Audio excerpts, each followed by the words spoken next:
Hi everyone, this is Ashley with CT and Rainy Digitals. I'm going to do a tutorial to show how to use my new V-Flat backdrop overlays in Photoshop. These are not yet released. When you see this video, they may be released, but I do not yet have them out. I wanted to release the tutorial because I'm still working on different textures to apply to the V-Flat.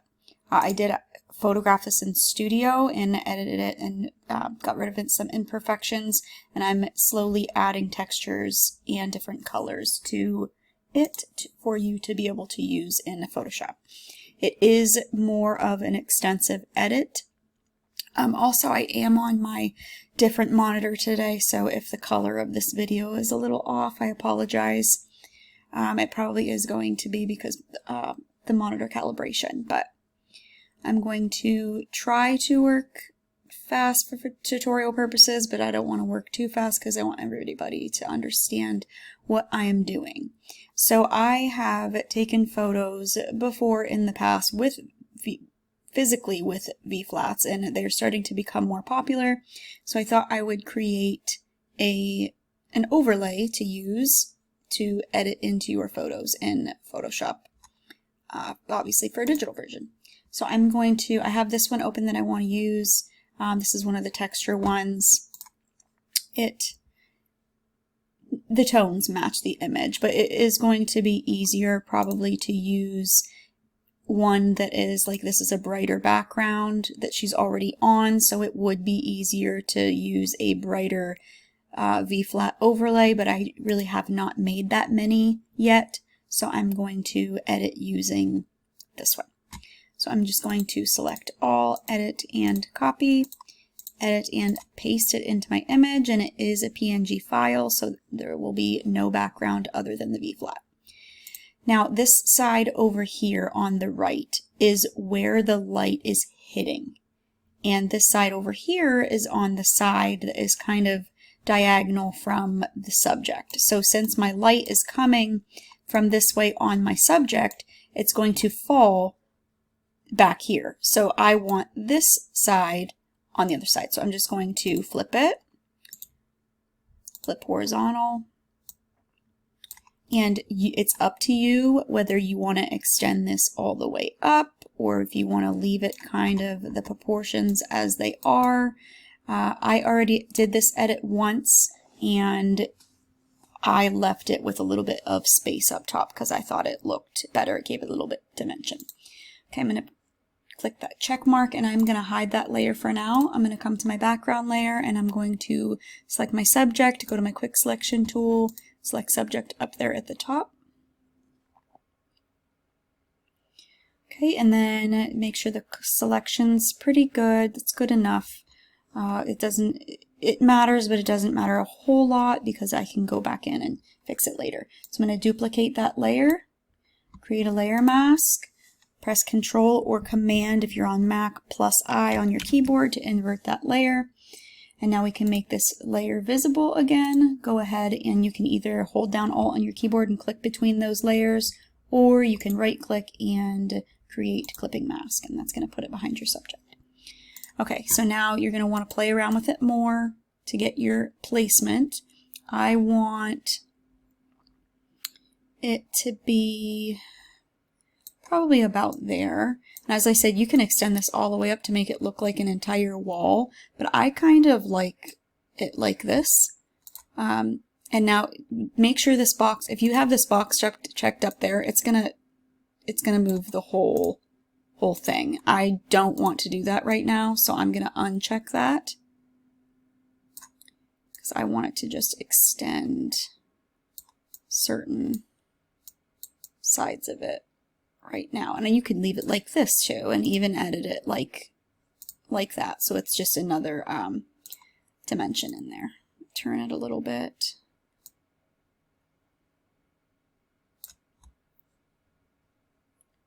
I'm gonna click that real quick just to make it a little bit bigger here. Okay.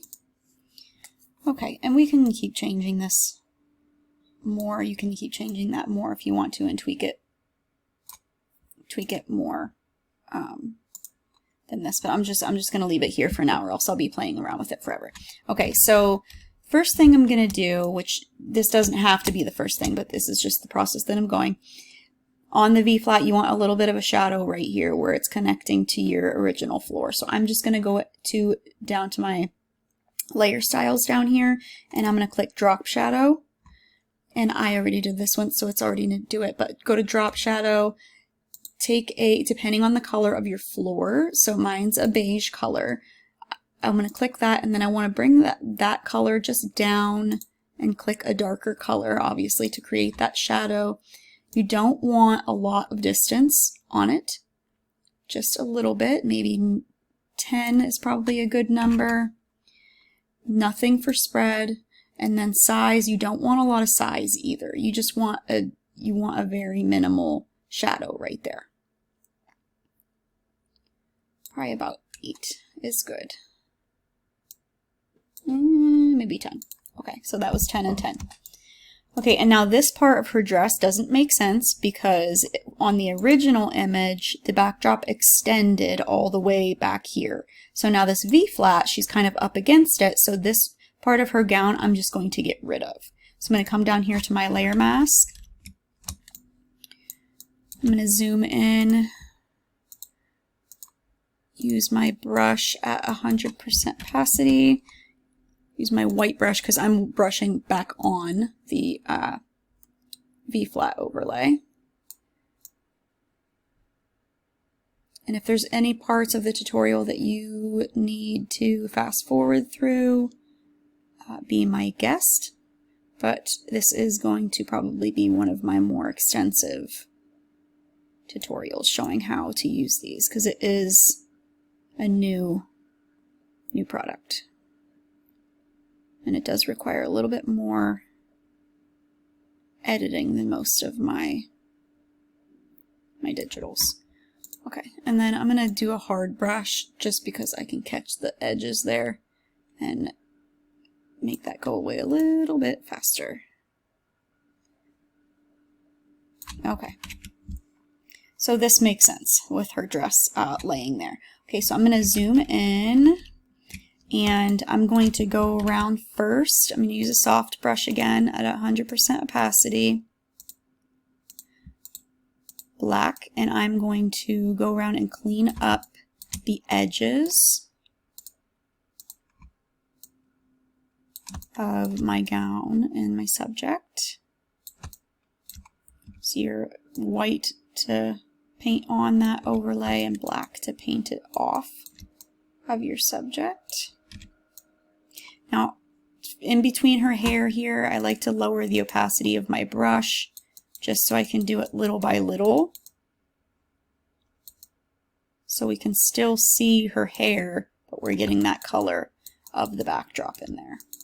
And I'm going to show you some more ways to blend her hair, or your subject's hair, in a minute after I do this part first.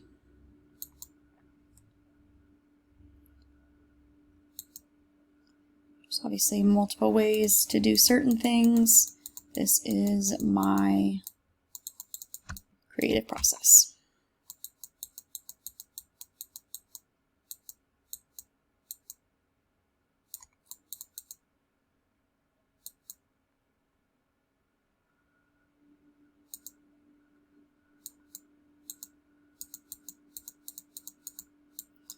Probably use a little bit more of a upper opacity, but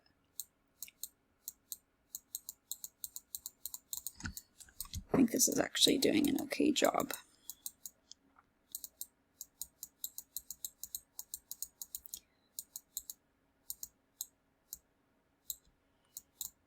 Trying not to rush, but some of my stuff may not be as good as it usually is, just because I don't want to have an hour-long tutorial.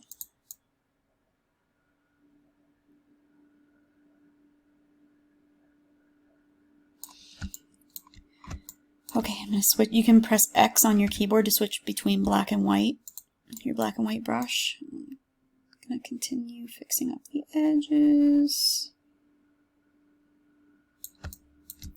Now if you, like, I don't know where her sleeve ends, so I'm just going to go up to the overlay layer and I'm going to reduce the opacity until I can see where her sleeve ends there. I'm going to click back on that, and then I'll up my opacity again once I fix this. So I'm not guessing where to paint to.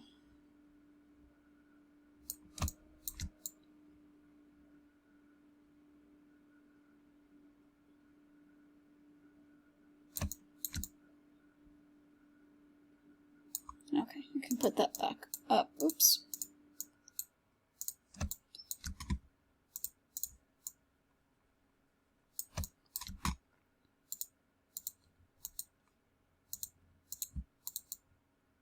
And there are keyboard shortcuts for making your brush bigger and smaller. I've switched mine a few times within my Photoshop to where I don't even know which ones are which anymore, or else I would be using those two.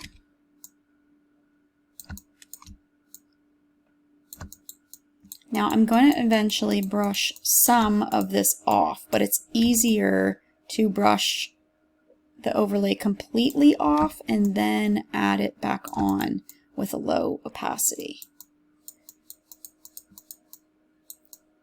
That's pretty good for the dress. So keep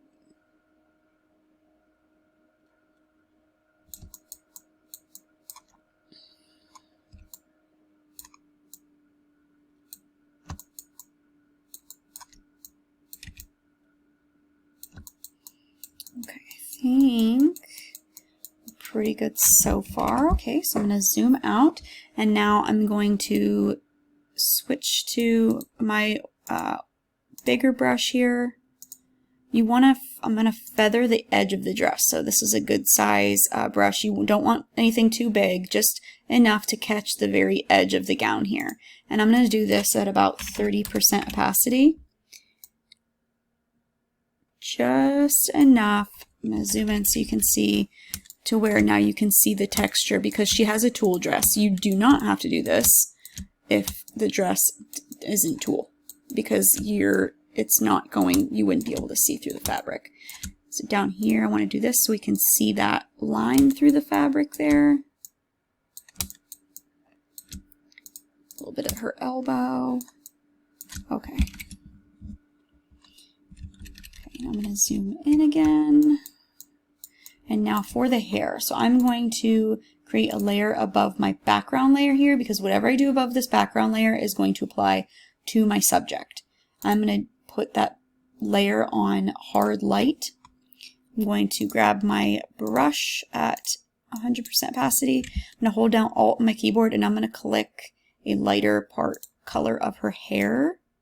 And I'm just going to brush it onto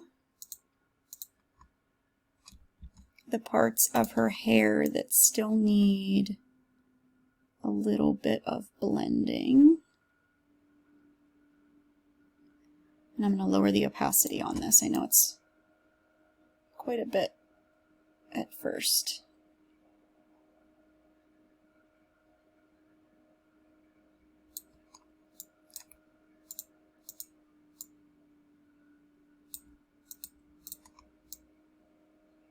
Okay, and I'm going to bring that opacity down on that layer just a little. And I'm going to create a layer mask on it. My black brush at 100% opacity, I'm just going to brush it off the parts that I got it on her face, or anywhere that I didn't want to get it. As you can see, that helped blend her hair right into the backdrop there. Okay, so now we need to add shadows onto our overlay. This is where it gets into the more trickier part, and you're going to be creating a lot of layers. At least I create a lot of layers when I do this. Right before I do that, I'm going to add just a little bit of blur to my V-flat layer. Filter, blur, Gaussian blur, not much. Literally 1 or 2 pixels, and that's it, because she is standing right up against it, so it's not going to be too blurred. Okay, and now adding shadows to the back or the overlay part of the backdrop, I'm going to be adding a new layer and on multiply blending mode. And then I'm going to grab my brush. I'm going to be doing this. I'm going to start at about 25% opacity. I am going to hold down Alt on my keyboard and select a dark part of the V flat there. Oops, sorry. Create that clipping mask. So hold down Alt on your keyboard, click between those layers, or right click and create clipping mask. That's going to make sure it's only being applied to the backdrop and not onto our subject. And then I'm just going to feather out some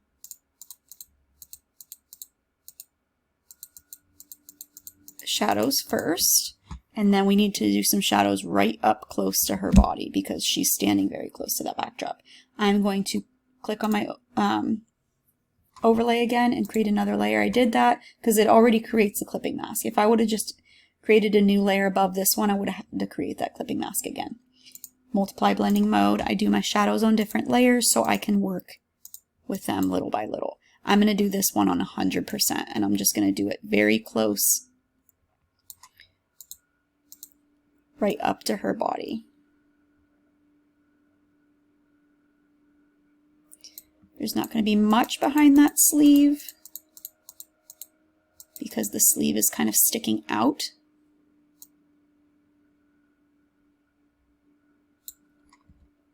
Okay, and I'm going to lower the opacity on that. Now before I add another layer of shadow on the backdrop, I'm going to, before this, it was on a light backdrop, so there was barely any shadow on the back of her arms. Now that she's up against a backdrop and we're creating more shadow on that backdrop, we need to also create more shadow on her. So I'm going to I'm going to add a layer above my background layer, and that's going to only apply to her. I'm going to put it on multiply blending mode. I'm going to do it at about 30% opacity. I'm going to select the dark part of her arm first. I'm going to do her arm first. And I'm going to add in some more shadow there. And then I'm going to select a dark part of the sleeve, and I'm going to add in some shadow there. You want to select whatever you're painting, the shadow of whatever you're painting onto, because if I grabbed the color of her arm and painted it on the dress, it may not match because her arm and her dress aren't the same color. Okay, I'm going to add just a very little amount of, actually sometimes it's easy to use a bigger brush and kind of just feather it on to the edge there. Okay. Make my brush a little bit smaller, add some shadow back here.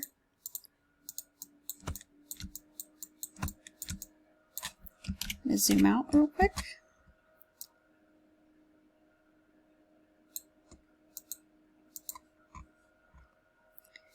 And you can lower the opacity and play around with that. I'm going to go to my layer mask here, and she seems to have a little bit of a thin line right here that needs to be painted off. 100% opacity. My white brush, because we're brushing on that digital backdrop. And I'm just going to get rid of that line that's right there. There's a little bit of it on her sleeve too.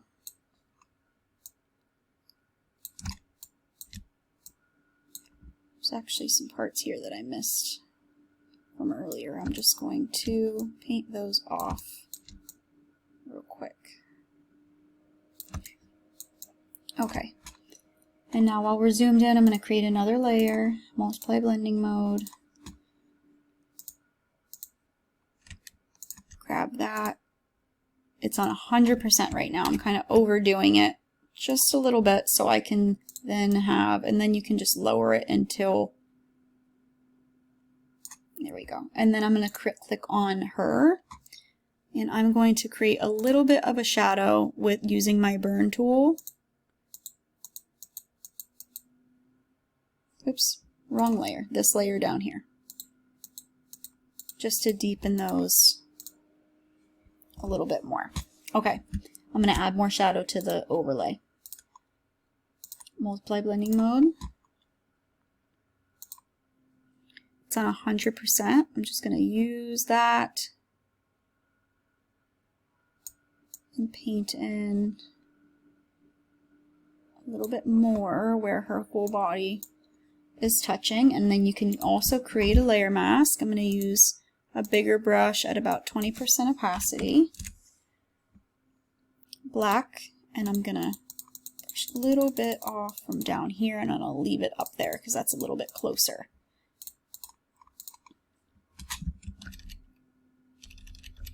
Okay, now her arm still looks a little light back there, so I'm going to create another layer above her, multiply blending mode. You just have to do it until it looks right. Sometimes I even feel like I'm adding too much shadow, but it's really needed. Like, see, this looks like it was in camera now. Just after adding that little bit more of shadow, it makes a lot more sense. Now the V-flat is kind of too saturated for this photo, for my liking. So I'm just going to go ahead, and you can put any adjustment layers that you want over the V-flat. So I'm going to do a hue saturation layer over mine, and it's already created that clipping mask because, again, I did it in between and I didn't add a new layer up top. And I'm just going to drag that saturation down a little bit on that V-flat. Here is where you could also change the color if you wanted to. Like, we could do like a pretty pink or maroon color, bring that down. That's really pretty too. But I'm gonna leave it the color it was for now, but I'm just gonna desaturate it. Okay. And now, so when I edited her skin, the highlights on her skin are a lot more prominent than the highlights on the V-flat in the backdrop. So I'm going to click on my V-flat layer, I'm going to create another layer, and I'm going to use linear dodge blending mode. About 20% opacity is fine, and this time I'm gonna hold down Alt my keyboard, and I'm gonna click a light part of the backdrop. And I'm just gonna paint in a little bit of dodge on the highlights of the backdrop. See what that did? It just kind of made it pop a little bit more, and it made it kind of match her skin. Obviously, you don't need to do that on yours. If it depends on your editing style, but this is just what I'm doing to try to help it blend. Another thing I think I want to do is the color kind of got muddied back here from adding those shadows. So I'm going to create another layer above the subject on color blending mode, and I'm going to use my brush at 100% opacity. I'm going to select a color of her gown right here, and I'm just going to paint that on where I did my shadows, and then I can play around with the opacity on that. See, that just kind of gave some of the color back. Okay, I think we're getting close. I'm going to add, I think this part up here looks good. I may take off a little bit of the shadow that I did, and you can go back around and you can, so I think I'm going to take a little bit off of that one, lower the opacity on that one just a tiny bit.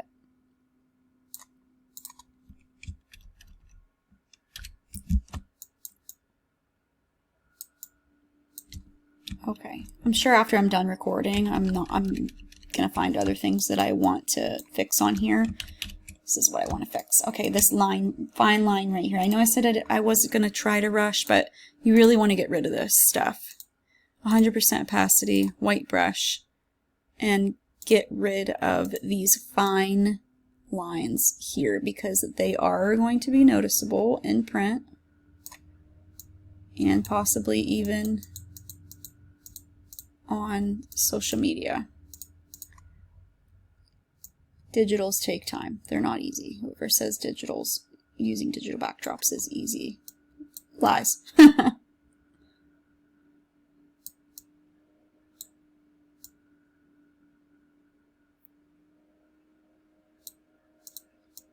And if you mess up, you can always switch back to your white brush to, or your black brush, I'm sorry, to brush it back off. Okay. There, that's better. That looks a lot better. Okay, I think, I don't know. Let me see. This shadow behind her dress right here is throwing me off. So I'm going to play around with those ones just a little bit. Okay, so I'm going to create a layer mask on this one. And I'm going to use my black brush. I'm going to do 25% opacity, and I'm just going to brush it off a little bit. I feel like there's too much right there.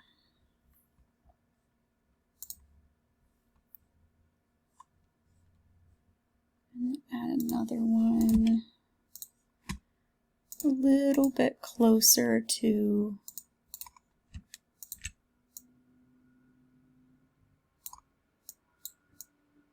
there we go. Looks better. It was just a little bit too out there. Okay, and now if you're wanting to, say you finished all this and you want to move the V-flat, you just brushed all of those shadows onto there. So if you're wanting to do that, you're going to have to select your V-flat and all the layers above it, click your move tool, and then you're going to have to move all of them together, and then you're going to have to adjust your shadows. Or you could just move your V-flat, but then you're also going to have to paint in a little bit more of the additional shadows, possibly. It just changes it. It changes it some more, a lot less slightly than moving them. Whoops, all together. I don't know what I just did there. I actually think I might like that better. I don't know. I'm not sure. Okay, the shadows down here. Okay. I'm just trying to kind of perfect the shadows now.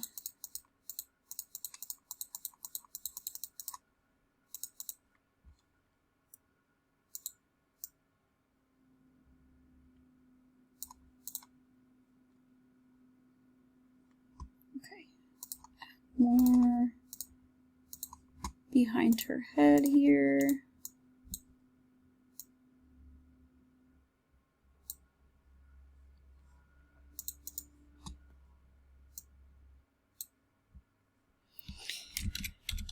Okay, I think I'm happy.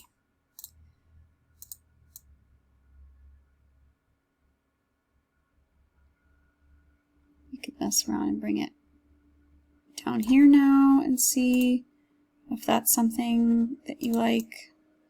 And then you can also, if you right click your V-flat here and convert to smart object, and then you right click it again and you replace contents, you can navigate to the folder where all of the V-flats are saved, and you can switch between V-flats to see if there's different ones you like as well.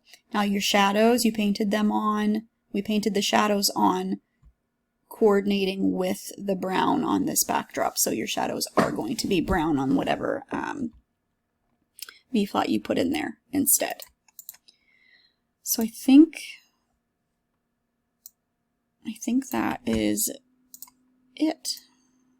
Probably would play around with the position possibly a little bit more. These shadows right here are still bugging me, so I'm going to try to perfect those a little bit. I'm happy with up here. Let me zoom in a little bit on her hair and make sure that... Okay, there's even a couple more spots right here on her hair where we could just grab our burn tool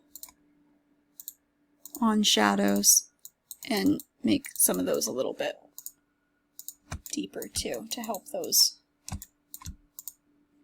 blend. Okay.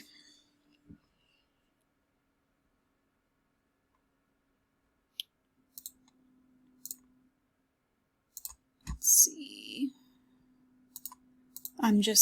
These shadows are bugging me so much. If you feel like you have, oops, wrong, I created it above the wrong one. If you feel like you are good, you can stop the tutorial, but I want to keep editing this till I get it where I'm happy. Because I'm not happy. Okay, that looks a little better. We still need to create